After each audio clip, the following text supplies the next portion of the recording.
Hello tout le monde, on va regarder aujourd'hui un petit peu comment se passe la maison dans Tales of the Shire, comment est-ce qu'on peut éventuellement décorer, qu'est-ce qu'on y trouve, qu'est-ce qu'on peut y faire. Donc là on est le matin aujourd'hui, donc je vais démarrer à l'entrée de la maison pour vous montrer un peu tout ça.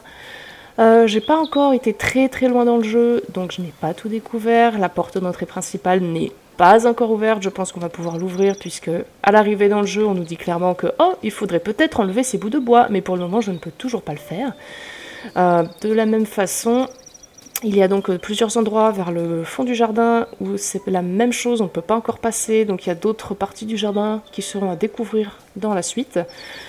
Ici également, donc on aura une deuxième sortie de la maison vers le village, et de la même façon, par ici, on aurait une troisième partie de jardin, potentiellement avec une dernière sortie plus loin. Alors, ce qui est intéressant dans ce jeu, en plus on a le soleil qui se lève, c'est parfait, il fait très beau aujourd'hui, c'est qu'on peut décorer un peu comme on veut. Alors, je vais vous montrer ça tout de suite, donc c'est la touche H. Voilà, alors si on s'approche un petit peu, donc je ne peux pas encore décorer cette façade-là, mais par exemple ici, si je veux changer un petit peu le style de la façade, il y a plusieurs modèles qui sont déjà disponibles dès le début du jeu. C'est très intéressant et assez personnalisable. Donc moi j'ai choisi de mettre un petit peu de lierre, mais pas trop, pour histoire que que le lierre ne s'infiltre pas dans le mur. C'est très important pour l'humidité, on va dire, de la maison. Donc j'ai décidé de garder ce lierre-ci. Hop. On peut également changer les fenêtres. Alors il faut bien sélectionner, parfois ça peut être un peu compliqué. On peut choisir le type de fenêtre que l'on souhaite mettre, plutôt ronde, plutôt voilà, avec de la brique autour. Moi j'ai choisi de mettre une seule fenêtre du moins sur cette façade uniquement, puisqu'on peut personnaliser la maison par façade, ce qui est je trouve très intéressant. On peut également modifier la poutre, donc mettre plutôt de la brique ou du bois. J'ai choisi de laisser en bois, histoire de faire un peu plus naturel. J'ai oublié de préciser, pardon, tout ça on peut le faire également à l'intérieur. C'est-à-dire que tout ce qui est poutre, mur, intérieur, plafond, hop, on va aller voir ça tout de suite. On peut tout modifier. Voilà, ici par exemple, oulala, voilà, j'ai mis du bois au plafond. Mais on peut très bien choisir une sorte de papier peint, ou tout simplement du torchis, ou un petit décor de lézot. J'ai choisi de mettre du bois, histoire encore de garder cet aspect naturel. Ici, j'ai préféré mettre du papier peint un peu fleuri, histoire de... Voilà, j'aime beaucoup les fleurs, donc j'ai décidé de mettre ça. Et au sol, un côté un peu plus nature aussi, j'ai trouvé un peu de la pierre, mais décorative, parce que j'ai trouvé qu'elle était relativement mignonne à mettre. Je trouvais que sinon ça faisait un petit peu trop de bois partout, donc j'ai décidé de mettre de la pierre. Tout simplement. Et ceci est possible pour toutes les pièces, excepté au niveau de la cuisine. On ne peut malheureusement pas changer le sol ni le plafond à cet endroit-là. Ça pose pas forcément beaucoup de problèmes. Ça reste très joli quand même. Pour le moment, donc j'ai encore des portes fermées. Pareil, je cherche pas forcément à me spoiler sur la suite du jeu, à savoir si elle peut s'ouvrir. Pour le moment, elle est tout de même fermée. Donc on a ici une deuxième porte qui serait logiquement la porte d'entrée que je n'ai pas pu encore ouvrir. J'ai pu mettre également par exemple ici, donc j'ai mis des petits pots de fleurs à l'entrée. On peut personnaliser vraiment pas mal les poutres au niveau des entrées et des portes en mettant, si on veut, des petits rideaux, des balustrades en fer par exemple. J'ai trouvé que mettre un petit peu de verdure à l'intérieur de la maison était plutôt sympa. On peut également modifier les lustres. Alors voilà, moi je suis restée sur le lustre originel, je trouvais qu'il était plus sympa, j'ai laissé celui-ci dans toutes les pièces. On peut également du coup modifier l'emplacement des objets. Alors pas de tout, mais des objets disons mobiles dans la vie de tous les jours, c'est-à-dire que là voilà, il y a des sortes de pots, des verres, on peut les modifier de place. Hop, je vous montre typiquement. Et ce qui est intéressant, c'est qu'en fait, les objets qui sont sur la table, je peux les changer de place. Et lorsqu'ils sont sur la table, ils sont fixés à la table. Et donc, je peux tout bouger d'un seul coup. Et j'ai trouvé ça vraiment cool. On n'est pas obligé de tout remodifier à chaque fois, de changer chaque verre à chaque fois qu'on veut changer un mobilier de place. Alors, j'ai pas encore tout rangé, en effet. J'ai des couteaux qui sont un peu mal rangés. Excusez-moi, je viens d'arriver dans la maison. Il faut encore que je fasse des efforts de rangement. J'ai mis ici un petit poster de Lézo, j'ai trouvé ça très mignon, qui m'a été offert lors de mon arrivée. Excusez-moi, il faut aussi que je range mes draps qui restent encore un peu en bordel dans ma chambre. Il n'empêche que voilà, j'ai rangé un petit peu de façon ordonnée mes armoires. Je trouve que pour le moment, je m'en sors pas trop mal. Voilà. Et à l'extérieur, c'est la même chose, on peut modifier l'emplacement ici. Donc j'ai des petits bacs de terre pour faire pousser mes légumes et mes fruits par exemple.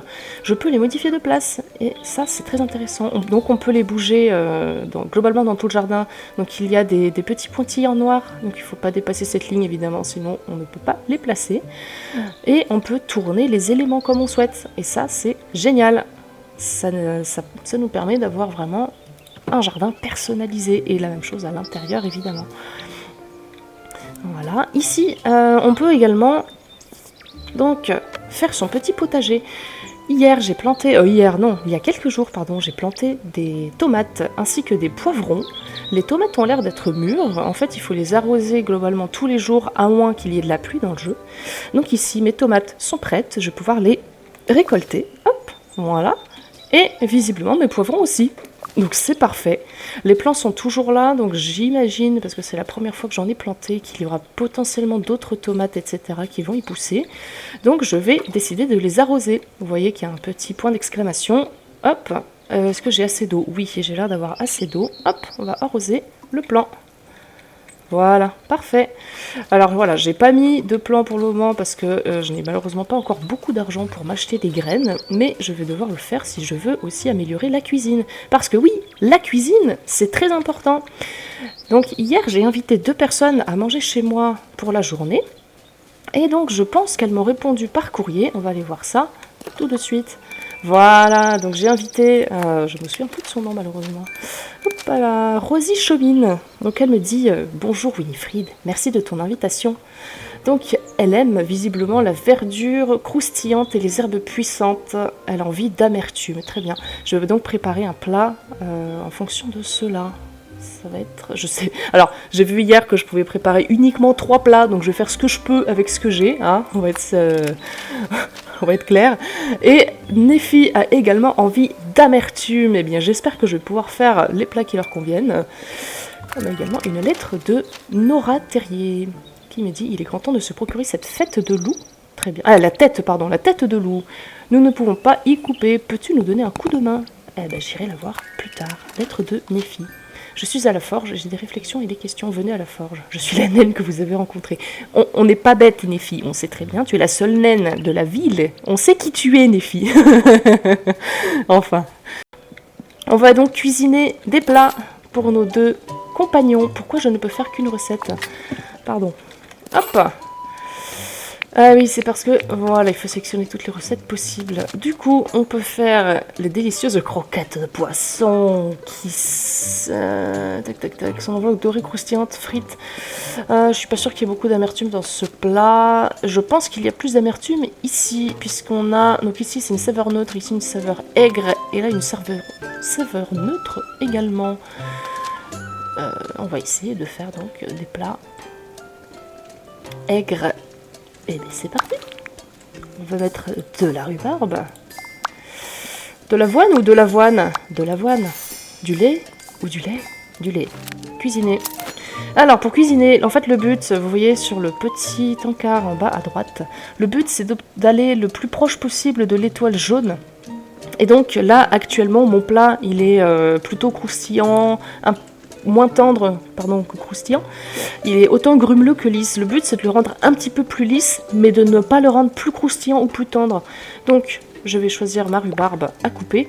Et voilà, en fait, selon le nombre de fois que je vais cliquer, le plat en fait qui est présent sur le petit encart va bouger de place. Donc si je veux qu'il aille plus dans le lisse, hop, il faut que j'aille un peu plus dans le bleu. Voilà. Et vous voyez que l'encart a un petit peu bougé. Ensuite, j'assemble ça dans mon plat. Hop. En fait, on cuisine les aliments un par un. Et le but, c'est qu'avec chaque aliment qu'on rajoute, le plat va glisser petit à petit vers le lisse. Mais attention, puisque vous êtes obligé de cliquer un certain nombre de fois ici. C'est-à-dire que, par exemple, si vous vous êtes trompé et que vous voulez quelque chose de très grumeleux, je suis obligée de toute façon de cliquer au moins 2 fois pour pouvoir continuer. Donc, en fait, il faut gérer ces aliments... dès le début et non pas essayer d'aller vers l'étoile dès le premier aliment, sinon on se fait souvent avoir et le plat ne correspond pas exactement à ce qu'on souhaitait. Donc là, oh pardon, je me suis trompée, j'ai oublié de le rendre lisse, donc il va être grumeleux. Eh ben tant pis pour moi. On a oublié de recliquer. Allez, on ajoute le lait et l'avoine qui eux ne peuvent pas être coupés ou cuits. Et on se retrouve avec un gruau soyeux à la rhubarbe acidulé. Je vais le ranger dans mon sac à dos. Et on va essayer de préparer un deuxième plat. Je vais essayer de faire des croquettes de poisson. C'est la chose un peu plus facile à faire. Donc on a de la farine, un oignon. Je vais prendre quand même un poisson. Normalement, j'en avais pêché pas mal. Voilà. Ah, la tanche, est-ce que c'est une bonne idée quand même? Je vais essayer de la garder. On va prendre... On peut essayer de prendre la loche. Tac, tac, tac, tac, tac. Ouh, je vais nier l'eau. Je vais prendre une grémille. Voilà, avec une patate. Et on va cuisiner tout ça. On assemble en premier la farine. Ensuite, on a l'oignon jaune qui est épicé. On va essayer de le rendre un peu plus grumeleux. Voilà. Hop. On l'assemble. Je peux le poêler. Voilà. En fait, quand vous coupez vos aliments, ça les rend lisses ou grumeleux. Et en les faisant chauffer, ça les rend tendres ou croustillants. Seulement, vous ne pouvez pas couper ni chauffer tous les aliments qui existent. C'est pour ça que c'est un peu compliqué de gérer l'accessibilité, donc cette fameuse étoile jaune. Donc je n'ai pas d'huile ou de beurre ou autre, donc je reste neutre pour l'assaisonnement. Et maintenant ici, on attend. Soit on peut cliquer pour aller plus vite dans la chauffe. Moi je veux quelque chose de relativement tendre, mais pas trop, puisqu'on a quand même d'autres aliments à rajouter. Voilà. On va ensuite cuisiner la grémille, donc le poisson. Je veux qu'il soit un petit peu grumeleux, mais pas trop. Il ne faut pas oublier que derrière, on a encore un aliment. Je me souviens plus duquel c'était. On va le faire comme ça. Voilà. On va le faire chauffer légèrement également. On a une patate, donc il faudra la couper aussi. Ok. On fait revenir notre oignon. Voilà. On n'est pas trop mal. On va pouvoir couper la patate. Ah. Je vais le faire très légèrement. Comme ça, je pense. Et on va la faire chauffer également. Sans huile. Voilà, on la fait revenir très légèrement. Ça va être une patate croquante. Et voilà, les bonnes croquettes de poisson épicées. On va ranger dans le sac à dos. Et on va pouvoir accueillir nos amis à manger. La, la, la, la. Allez, démarrer le repas. C'est parti, confirmé. Alors, on sert quoi à qui? J'ai pas envie de déplaire à la naine. Donc on va lui donner à elle le plat qui lui convient. C'est-à-dire le gruau à la rhubarbe. Je pense que ça va lui plaire. Un plat digne de Durin. Parfait. Et les délicieuses croquettes de poisson qu'on va donner à... Hop là. Et voilà, ça a l'air très bon, Winifred. On va démarrer le repas. C'est le second petit déjeuner chez moi. Oh mon Dieu. Alors, on va voir si ça leur plaît.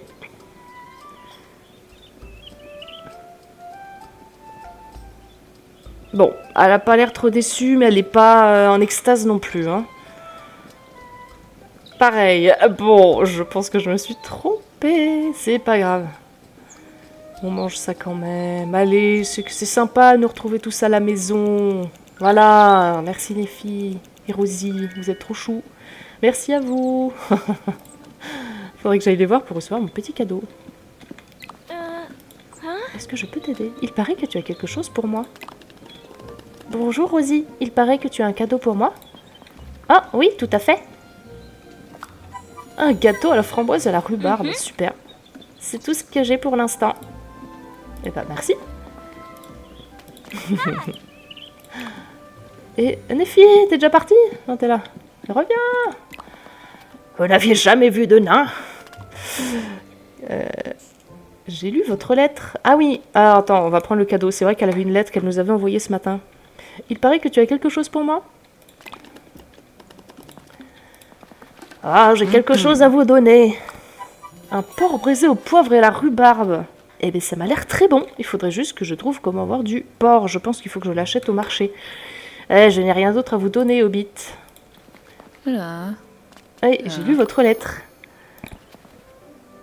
Camarade de tenaille. C'est un plaisir de vous voir. Pourquoi? Parce que j'apprécie votre compagnie. Ah, c'est parce que vous n'avez pas d'amis. Que voulez-vous? Merci, Néfi. Vous m'aviez envoyé une lettre. Oui. Vous aviez besoin de quelque chose? Ah, il me faut plus de charbon et à manger pour Louchette. Et ma propre mine de mithril. Ah, c'est pour ça que vous m'avez écrit. Vous avez une mine de mithril? Non. Ah, venez me voir si vous en trouvez une. Très bien. Alors, quel était le but de votre lettre? Ah, les montagnes bleues étaient mon foyer. Le foyer de mon peuple. Des nains de bonne lignée. Mais j'ai pris la route de l'Est. Je me suis éloigné et maintenant c'est la route de ma maison. Je me suis arrêté dans des villages. Je me suis lié d'amitié avec des hommes et des hobbits et je leur ai fabriqué de beaux objets. Des pots, des poêles, dans de nombreux villages, avec beaucoup d'amis. Et puis il y a les eaux. Je me suis fait des amis hobbits. Peut-être qu'un jour, vous vous ferez des amis ici, vous aussi. Mais j'ai déjà des amis ici. Oui. Mes tenailles vous apprécient. Mais qu'est-ce que tu veux faire avec tes tenailles? Oh mon Dieu. Mais oui, tout le monde vous aime. Ah, mais je fabrique des pots nains, des poêles naines et des couteaux nains. Ils sont très solides et ne s'usent jamais. Bah, c'est une bonne chose. Vraiment?